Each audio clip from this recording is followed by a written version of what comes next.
Muito bem, estou com vocês aí nessa maravilhosa jornada de Oséias, um profeta que vive uma situação muito dramática. Ele, na vida dele, é incorporado, no seu dia a dia, é incorporado uma mensagem. Muito obrigado. Uma mensagem de disciplina, de juízo e de redenção ao povo de Deus.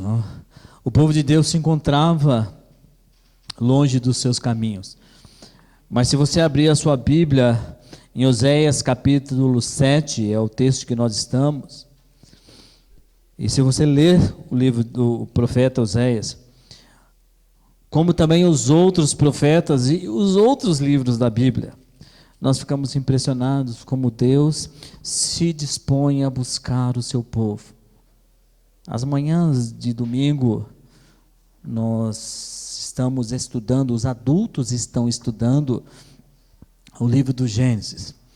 E a gente nós chegamos exatamente naquele momento em que há uma bagunça familiar, há um caos familiar tremendo ali, todo mundo tentando enganar todo mundo. E dali saiu o povo santo.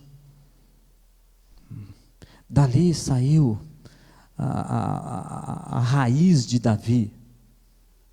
E de Davi saiu o Redentor.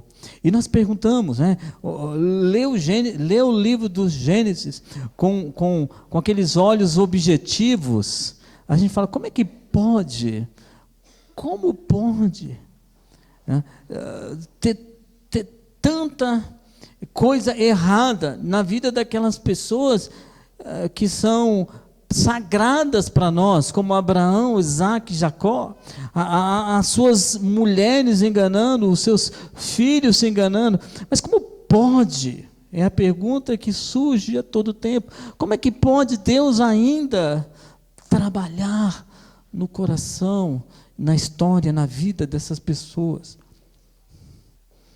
É porque Deus não faz as coisas pelo mérito humano.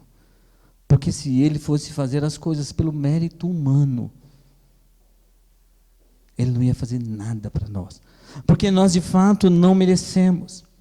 O que nós sabemos fazer bem é fazer as coisas erradas, é pecar, é se opor à santidade de Deus. Mas a misericórdia do Senhor, mesmo em meio à maldade, ela vai se multiplicando. Oséias capítulo 7, versículo 1, diz assim: quando eu me disponho a mudar a sorte do meu povo e a sarar Israel. O capítulo 7 introduz já uma palavra de redenção, a disposição de Deus de sempre trabalhar no coração do seu povo. E se nós formos honestos, autênticos, coisa que nós não somos muito bem, maquiamos, mas nós somos exatamente iguais à situação em que viviam os patriarcas lá nos Gênesis. E você pensa que vai melhorar depois de Gênesis. Quando chega a Êxodo, é mais crise em relação à santidade do povo. E talvez, quem sabe, melhor em Levítico. Levítico não fala muito do povo. Mas quando chega lá, contando a história especificamente, em Deuteronômio, o povo começa a novamente se opor a Deus. Quando chega lá no livro dos Juízes, quando chega em Josué, antes Juízes, Josué, vem Josué, depois Juízes. E aí o pessoal fala, olha, a solução para isso é o quê? É um rei. Então a turma falava, a gente quer um rei, porque se tiver um rei no nosso meio, nós vamos viver bem. Nós vamos, então, conseguir seguir esse rei. E seguindo esse rei, nós seremos um povo conforme o Senhor quer. E Deus, mesmo contra a sua própria vontade, dá ao povo um rei. Mas nada muda. Nada muda. Nada muda.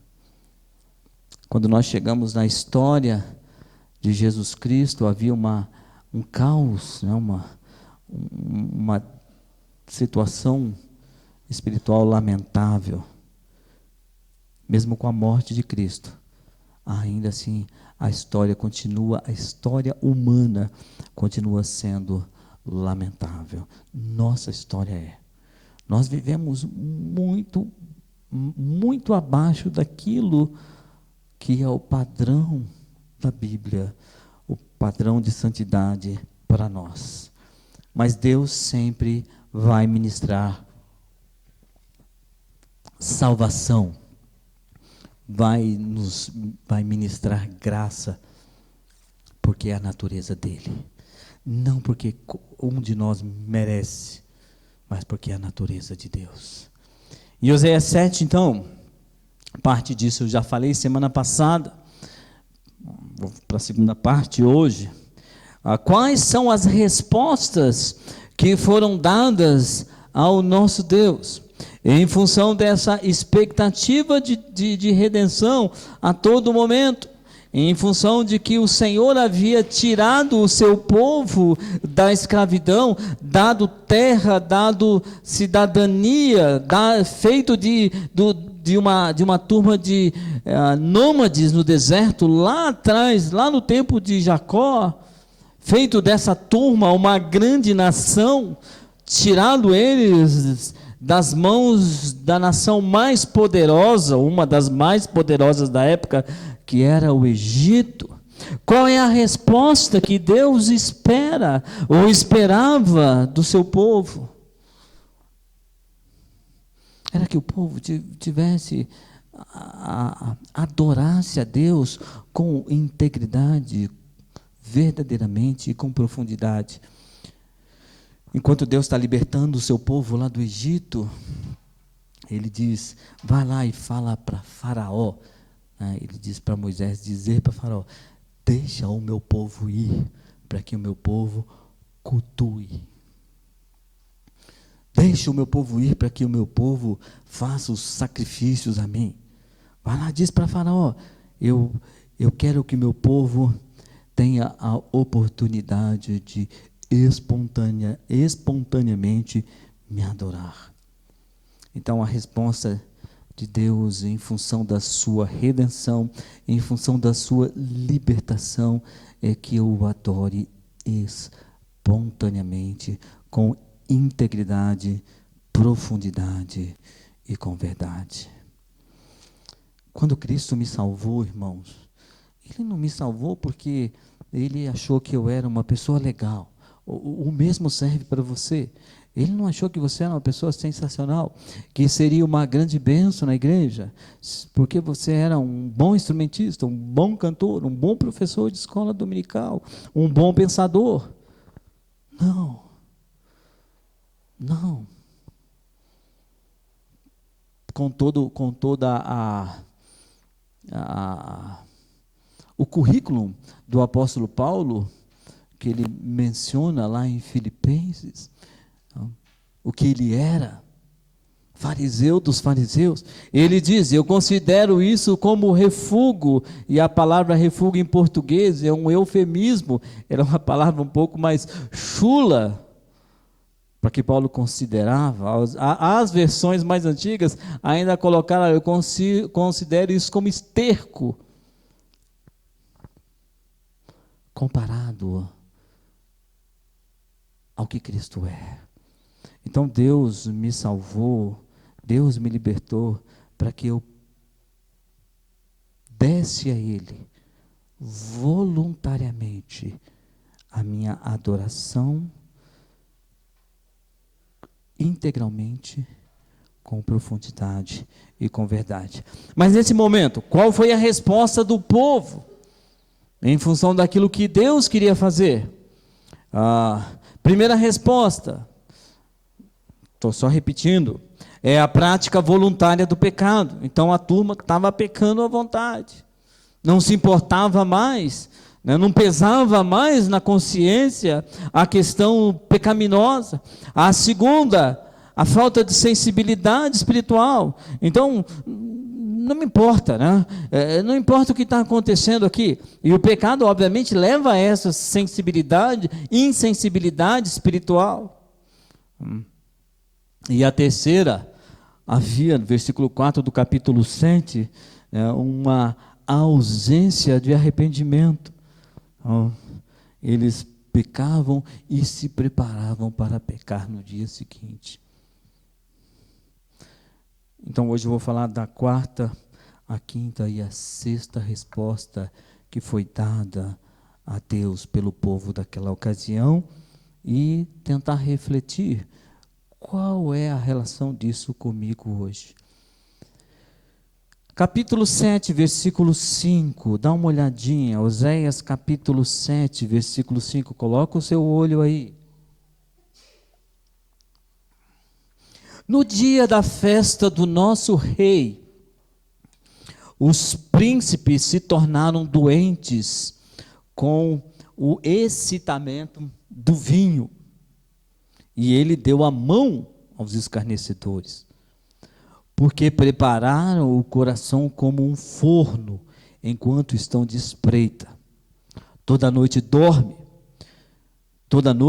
dorme o seu furor, mas pela manhã arde como labaredas de fogo.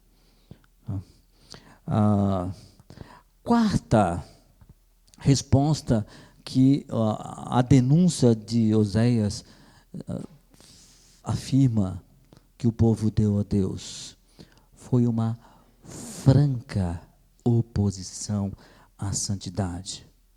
O que seria o dia do rei? Possivelmente, ou o dia da celebração da coroação do rei, que eu acho que não era o caso aqui, também é chamado do dia do rei, ou dia do próprio aniversário do rei, o qual o rei não era somente um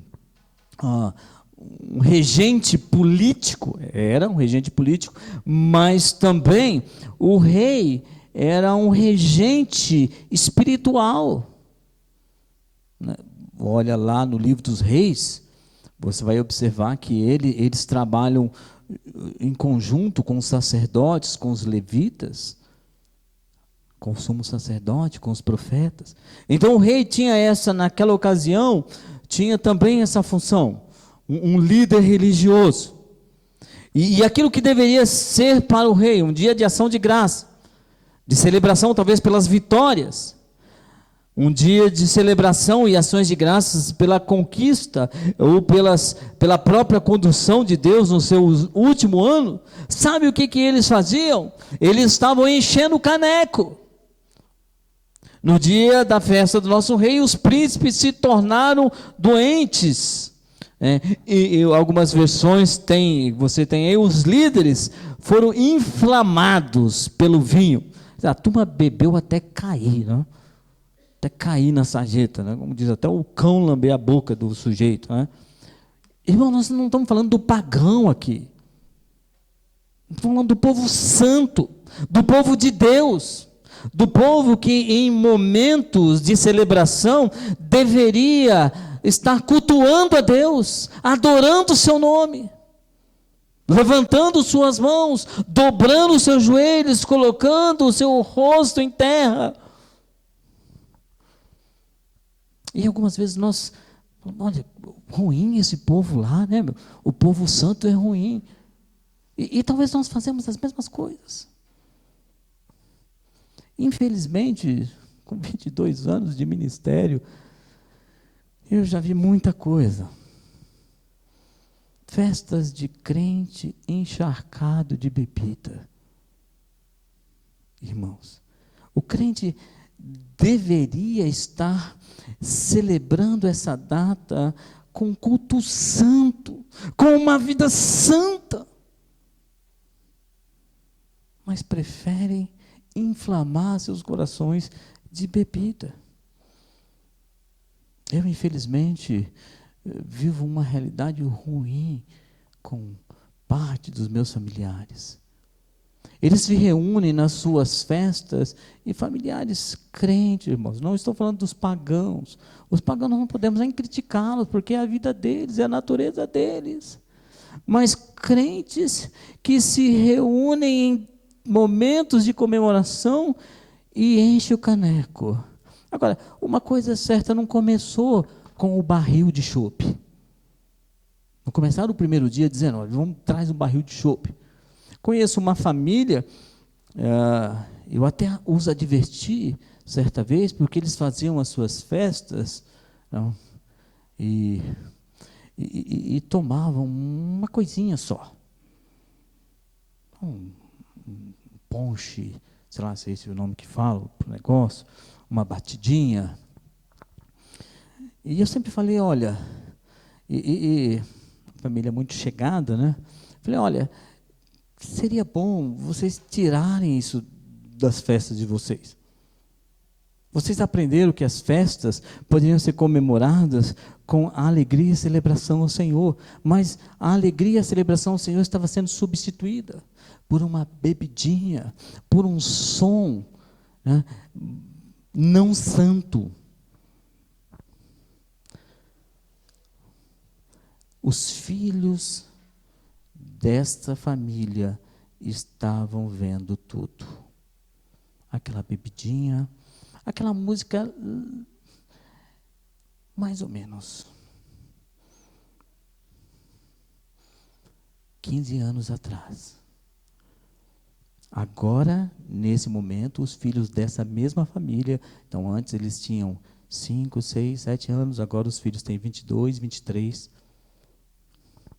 vão na igreja, mas as festas deles são regadas a muita bebida e a um funk pesado. Começou tudo com uma bebidinha. E por incrível que pareça, o povo ainda acha normal. Naquela época, eles tinham uma bebidinha, um sonzinho não tão santo, né? E aí, na hora de cortar o bolo, faziam uma oraçãozinha. Vamos fazer uma oraçãozinha. Tem que dar um espaço para Deus aqui. Afinal, coitado de Deus, né? Ele precisa estar aqui de alguma forma. Hoje, seus filhos fazem uma festa regada de álcool e funk. Confessam ser crentes, mas a oraçãozinha não tem mais. Era assim. O povo santo foi substituindo aquilo que deveria ser um culto ao Senhor por um momento de inflamação pelo vinho. E isso eram os líderes. E não parou por aí. Você pode observar o versículo 5, que ele diz o quê? Se tornam doentes com o excitamento do vinho, a inflamação do vinho. E ele deu a mão aos escarnecedores.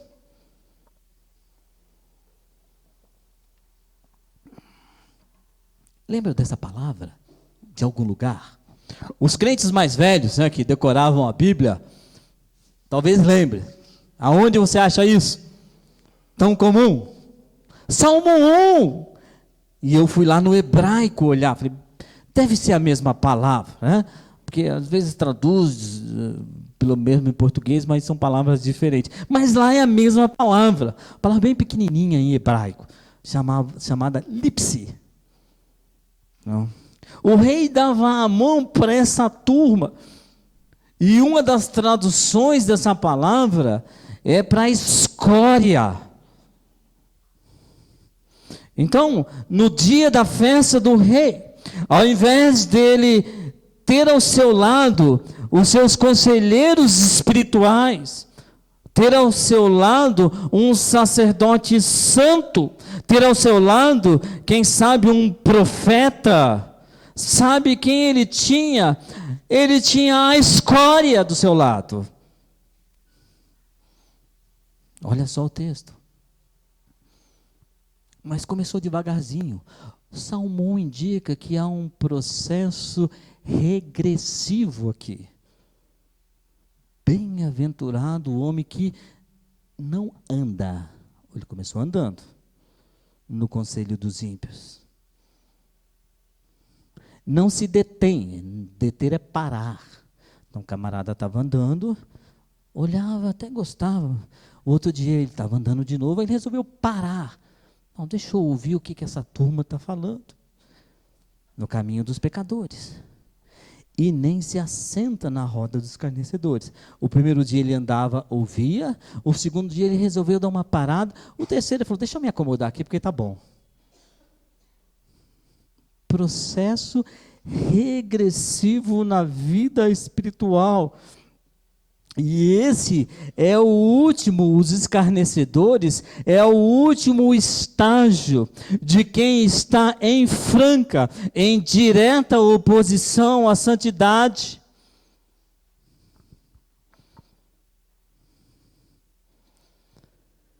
Eles preparavam o coração como um forno, né? Está no versículo 6. Aí, dá uma olhadinha. Essa turma, o que é preparar o coração como um forno? Essa turma não tem nada de bom, nada que possa ajudar na vida espiritual. Só existe uma linguagem para essas pessoas, a maldade. E essas pessoas eram aquelas que estavam do lado do rei nesse momento. Olha o tamanho do buraco, olha a profundidade espiritual que os líderes haviam chegado. Mas não começou ele chamando a escória no primeiro dia, para sentar ao lado dele, para dar os braços. Foi um processo. A história de Israel mostra o processo do povo de Deus. Todas as vezes que havia alguma intervenção de Deus, como houve, né, várias vezes na história, em que Deus deu uma levantada na vida espiritual de Israel. O processo de degradação espiritual vinha devagar, passo a passo. E às vezes eu tenho que fazer uma avaliação na minha vida, por quê? Porque eu posso estar em algum ponto desse estágio, de chegar a um nível em que os meus companheiros são os escarnecedores. Por quê? Porque esse processo regressivo de andar, parar e se acomodar, é um processo sutil que acontece em nossas vidas. Eu não sento no primeiro dia, porque a turma que está fazendo, a turma da escória, a turma da bagunça, né? O pagão, mas o não pagão moralmente, ele está dizendo, falando aqui, mas aquele pagão imoral, vai me assustar à primeira vista. Mas eu dou uma ouvidinha, eu dou uma paradinha, depois digo, tá bom aqui.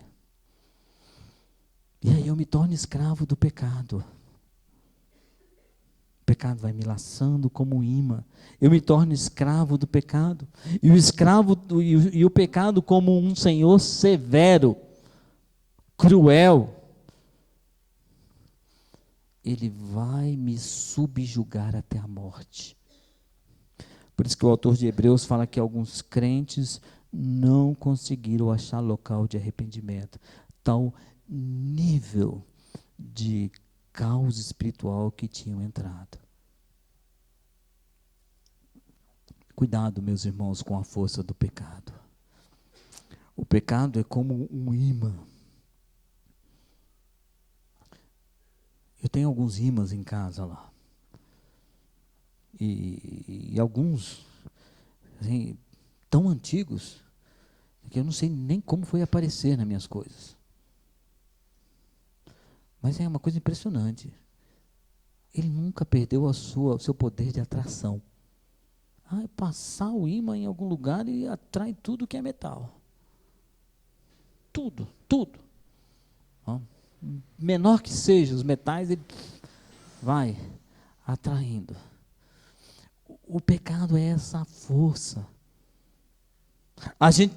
Nós devemos estar sempre atentos de que ele mantém a sua força atrativa. E não importa o momento na história, ele vai querer me atrair, ele vai querer me prender a si. Mas sabia que alguns metais o ímã não consegue, né, atrair? Não consegue segurar? Um deles é o estanho, a prata. Não consegue. E talvez seja uma boa ilustração da nossa santidade. Por quê, meus irmãos? Porque quando nós começamos a entender que o pecado é como uma força poderosa, sempre ligada, sempre atenta, e sempre querendo nos atrair para si, para nos prender e nos subjugar, nós podemos então fazer coisas das quais o pecado detesta, não atrai. E eu vou falar algumas aqui. Uma delas é a vida de oração. O pecado detesta a vida de oração. Ele não é atraído pela vida de oração. Ele não atrai, na verdade, a vida de oração. A nossa devoção, aquele temor que nós podemos desenvolver em relação a Deus, a nossa devoção espiritual, a nossa fidelidade a Deus por meio de um culto a Ele. O pecado não atrai essas coisas.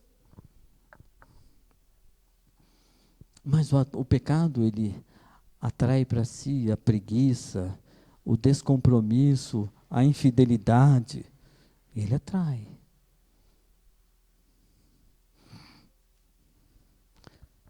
Nosso coração amargurado, as reclamações, nossas indignações, isso o pecado atrai. Isso o pecado atrai. Então isso pode ficar longe de nossas vidas. O povo então deu uma resposta em oposição à santidade. E Deus quer uma resposta santa da nossa parte. Era o que Deus esperava sempre para com todas as pessoas que Ele soberanamente decidiu interagir.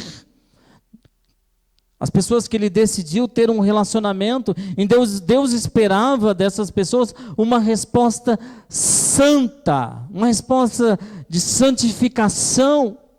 Isso tem a ver com piedade, tem a ver com devoção, tem a ver com o estudo da palavra, tem a ver com crescimento espiritual, tem a ver com a minha consideração a respeito dos assuntos relacionados a Deus. Essa é a resposta santa que Deus quer da nossa parte. Mas sabe qual foi a resposta do povo de Deus naquele tempo do profeta Oséias?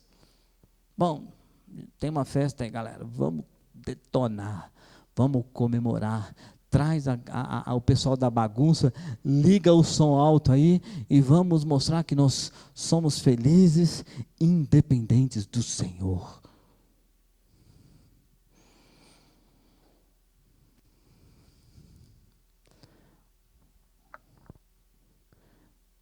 Mesmo na expectativa da salvação que Deus deu ao povo, o povo dá uma resposta de acordo com Oséias 7, da seguinte forma: pela prática voluntária do pecado.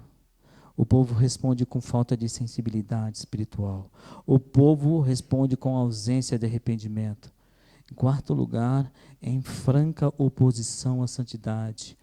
E a quinta resposta que o povo dá é algo interessante, está aí no versículo 7, você pode olhar aí. Todos eles são quentes como um forno. Eles quem? Os escarnecedores. E consome os seus juízes. Todos os seus reis caem. Ninguém há entre eles que me invoque. Efraim se mistura com os povos e é um pão que não foi virado. E uma resposta que é possível ser dada a Deus, sabe o que é, irmãos? É tornar-se uma inutilidade para a glória de Deus.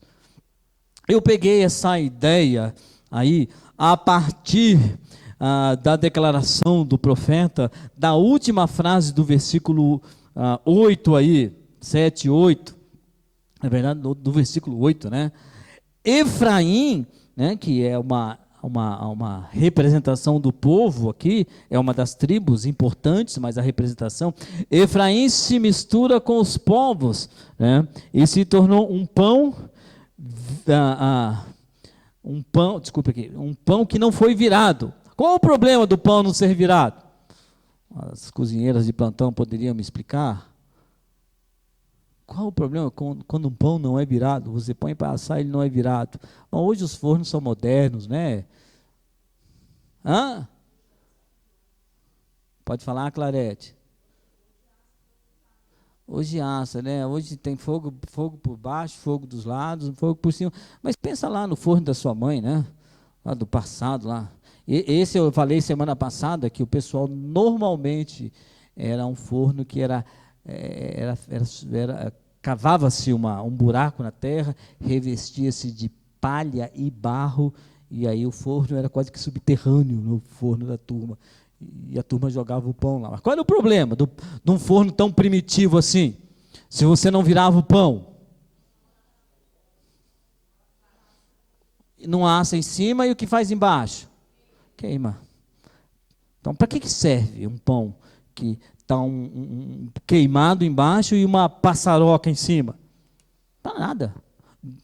Um lado cru e o outro queimado.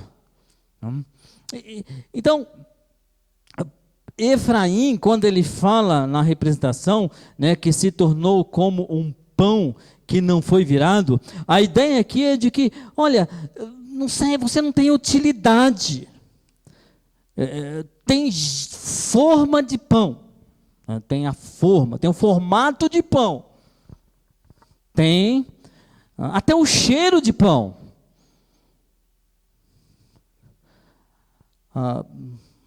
Em casa tem uma máquina de pão, e aí eu, de vez em quando, alguém já comeu daqui o pão que eu fiz, até o Romero já comeu, né, Romero? Bom pão, né, Romero? Muito bom, mas é simples, é só colocar os negócios lá direitinho e o pão sai certo. E aí, de vez em quando, eu trazia aqui numa reunião, quando o Tiago estava aqui, a Jaqueline e o Israel, nós fazíamos a reunião, e eu trazia a máquina. Na segunda-feira à noite eu trazia, deixava lá embaixo, ela esquematizada, programava ela. É um padeiro perfeito, né, seu Zé? É só colocar os negócios lá, não precisa nem, né, amassar um negócio lá. E digitava o que eu queria. Eu quero que esse pão fique pronto às 8 horas e 25 minutos. Isso era minha grande capacidade de padeiro, né? Digitar os númerozinhos lá. E aí, a máquina, nesse dia, ela quebrou a correia. Num dos dias, né? Quebrou a correia. Significa que o motor girou, mas não girou a massa do pão. Mas quando eu abri essa igreja de manhã, né, irmãos, imagina o cheiro de pão que tinha aqui.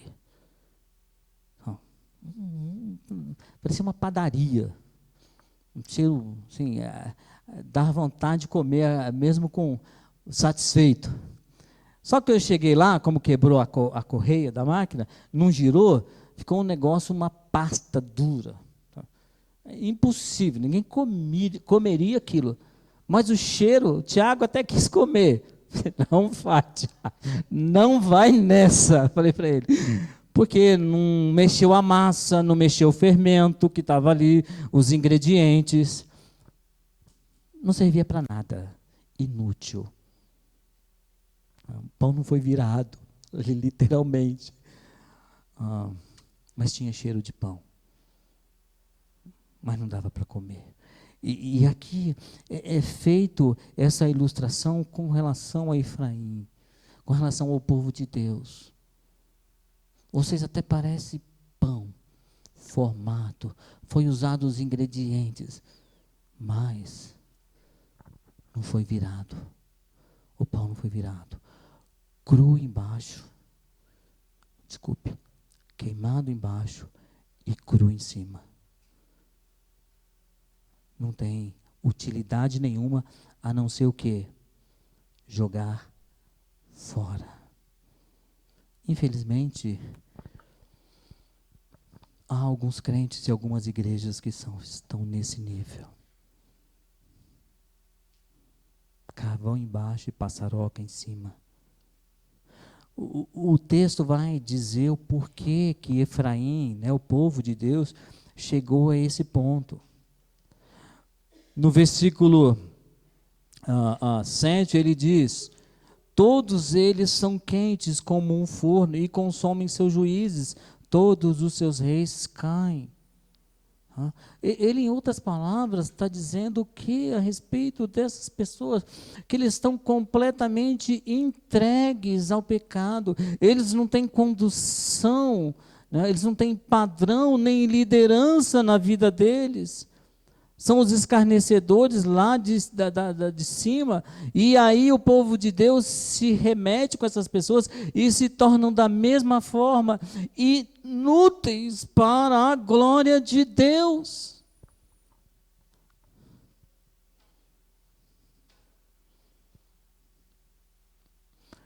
E depois ainda, final do versículo 7, ele dá também uma advertência muito pesada a respeito do que está acontecendo.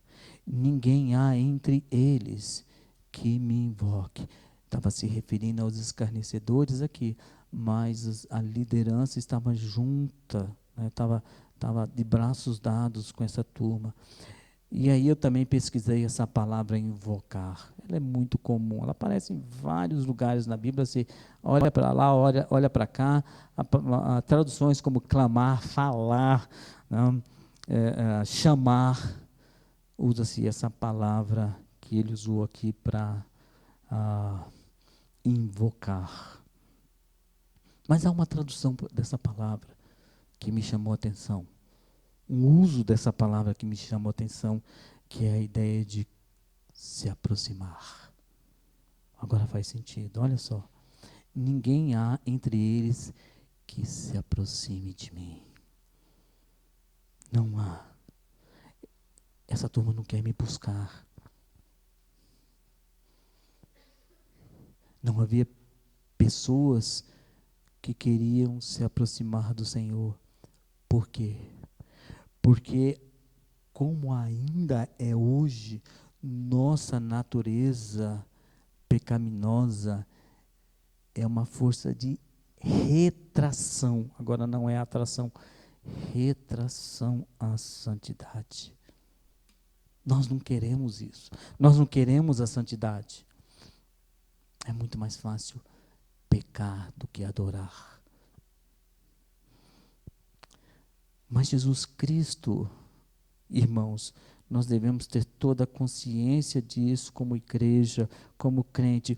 Jesus interferiu na nossa história. Jesus interveio na nossa história, nos mudando, nos transformando, nos dando o seu Espírito, nos alimentando com a sua graça, dia após dia, para que eu pudesse então ter condições de me afastar, condições dadas também por Deus de me afastar, de dizer não a essa força atrativa do pecado e me aproximar do meu Deus. Quer ver o que Paulo fala aqui? Tito capítulo 2, versículo 11. Porquanto a graça de Deus se manifestou salvadora a todos os homens. Antes disso, se eu olho lá no contexto, ele fala sobre várias condutas e de todas as classes da igreja. Menos criança, interessante lá, mas ele pega dos jovens até os idosos. como que deveria se comportar. E ele diz, é possível porque a graça de Deus se manifestou salvadora. Educando-nos, nos mostrando, para que, negadas as impiedades, os pecados, as paixões mundanas, vivamos no presente século, de modo sensato, de modo justo, com muita piedade, piedosamente, na grande expectativa, aguardando a bendita esperança e a manifestação da glória do nosso grande Deus e Salvador Jesus Cristo. Essa é a força que nos deve atrair.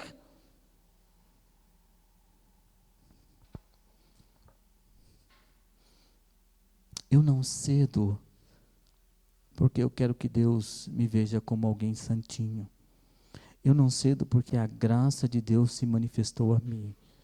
Israel deveria pensar nisso em toda a sua história, como Deus foi conduzindo tudo desde a criação, preparando o plano, levando a história, preservando, salvando, conduzindo, em meio a tantas intrigas, tantos problemas, tantas oposições. E nós da mesma forma.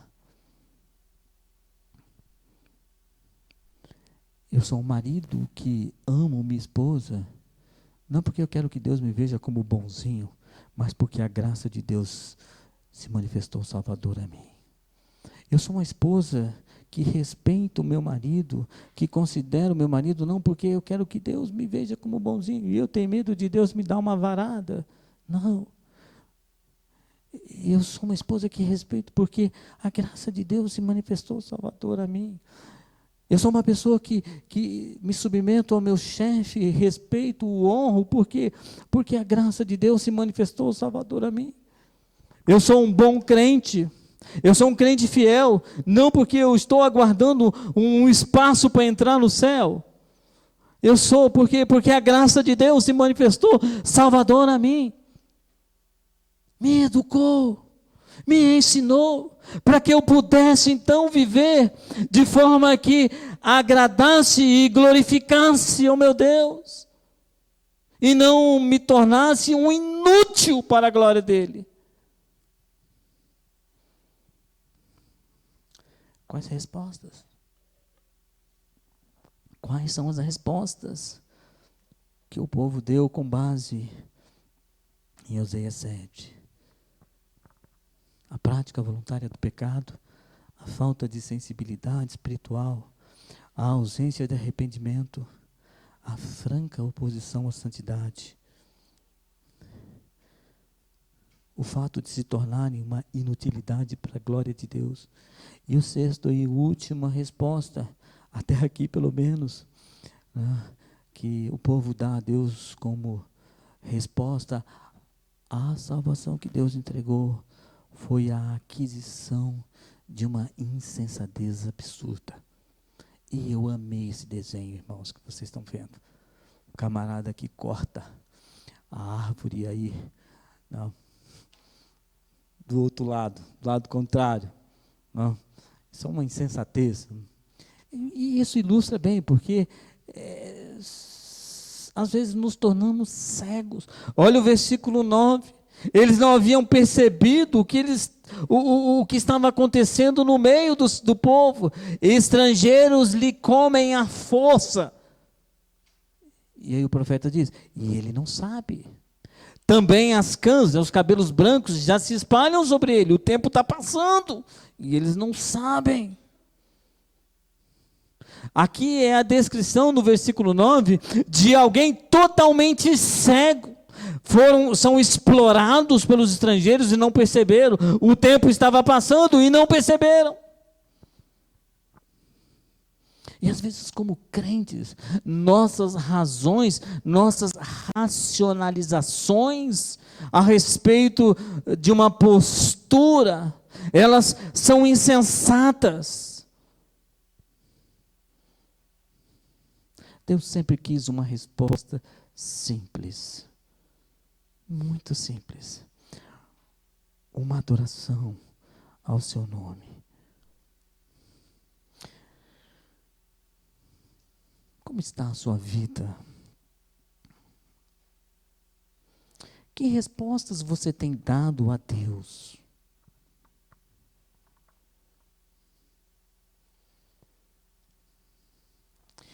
Eu acho que é um momento de considerar: Deus me salvou, Deus derramou graça sobre minha vida, Deus interveio na minha história, me dando salvação. Não se sinta especial por isso, não. Ele fez por graça e misericórdia, mas Ele espera uma resposta da minha parte. Ele espera uma adoração verdadeira, exclusiva, íntegra, voluntária. Eu não estou sendo assim. Não. Para mim é uma chatice ir num culto. Alguma coisa precisa mudar. Alguma coisa. Posso te ajudar? Não daqui do púlpito, mas nós podemos conversar. Para aqueles que falam: não, eu sei que eu tenho que melhorar. Eu sei que eu tenho que dar uma resposta. O que eu devo fazer? Pensa a misericórdia de Deus na sua vida. Fala: Senhor, eu estou andando errado. As minhas respostas ao Senhor têm sido exatamente como as respostas que o povo deu lá em Oséias. E eu não quero dar essas respostas. Na verdade, eu quero, mas não consigo. Eu quero dar outra, mas não consigo. Que respostas você tem dado a Deus, ao Senhor, que quer uma íntegra adoração? Uma das coisas que é necessário para nós é encontrar aquela conexão de uma vida genuína com Deus, que eu falei isso algumas mensagens atrás. Vir à igreja não salva a alma de ninguém do juízo. Não salva. Mas vir à igreja e adorar o meu Senhor, e entender que eu faço parte de um corpo, do qual o Senhor pagou um preço caro, e em comunhão, em ligação com esse corpo, adorar o meu Deus, vibrar com isso, experimentar aquele acalento na alma, isso sim faz sentido. Olhe para a sua história e diz para você mesmo: como tem sido a minha vida com Deus nos últimos anos? Ela tem tido um progresso? Você não precisa responder para mim. Você não precisa nem responder para Deus. Deus sabe exatamente. Mas ela tem sido progressiva. Eu tenho orado mais. Eu tenho sido um crente mais temente ao Senhor. Um crente mais quebrantado. Ou tenho decrescido na fé? Dando respostas ao Senhor das quais Ele não quer.